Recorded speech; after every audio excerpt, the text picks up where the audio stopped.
हां स्वराज्याची पवित्र माती पुन्हा आमच्या मस्तकी लावण्याचे भाग्य आम्हास लाभले. ही आई जगदंबेची कृपा. होय, आम्ही आलोय. तुमच्या आऊसाहेब राजमाता जिजाऊ. एक काळ असा होता मावळ्यांनो, या महाराष्ट्रात अनेक परकीय सत्ता धुमाकूळ घालत होत्या. अशा काळात आमचा जन्म झाला. आई म्हाळसाराणी आणि वडील लखुजीराव जाधव हे माझ्या जन्मवेळी खूप खुश होते. सर्वत्र आनंदाला उधाण आले होते.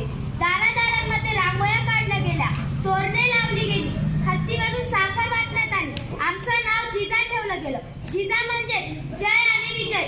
आजूबाजूला सरदारांची वर्दयुद्धाचे डावपेच, सल्लामसलत, रयतेची गारहाणी, न्यायनिवाडे तर नित्यचे. हे असं होतं आमचं बालपण. आम्ही युद्धकला शिकलो. त्याचबरोबर मुलींची एक फौजही आम्ही तयार केली.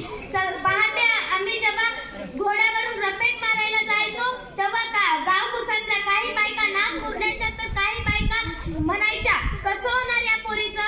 पण आम्ही निश्चय केला होता स्वतःसोबत इतरांचेही रक्षण करण्याचा. आम्ही मराठी, संस्कृत, पारसी, उर्दू, कन्नड या भाषाही शिकलो होतो. रामायण महाभारताबरोबरच आम्ही कबीरांचे दोहे, नामदेवांच्या गाथा, पुराण, बायबलही वाचले होतो. पुढे शहाजी राजे आणि आमचं लग्न झालं. आमच्या पोटात अंकुर वाढू लागला. आम्हाला विलक्षण डोहायला लागले होते.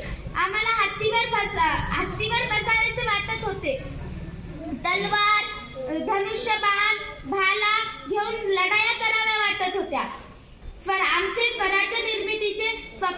आम्ही स्वराज्य निर्मितीचे स्वप्न पाहिले होते. शुभांवर आम्ही लहानपणापासूनच चांगले संस्कार केले होते. त्यांना युद्धकलेत पारंगत केले होते. त्यांना सर्वांना समान न्याय देण्याचे धडे दिले होते. माता भगिनींचा आदर सत्कार करायला शिकवले होते. माणसांना माणसासारखं वागवण्याची शिकवण त्यांना दिली होती. आम्ही स्वराज्य निर्मितीच्या आमच्या संकल्पासाठी आम्ही शिवबाला पूर्ण तयार करीत होतो.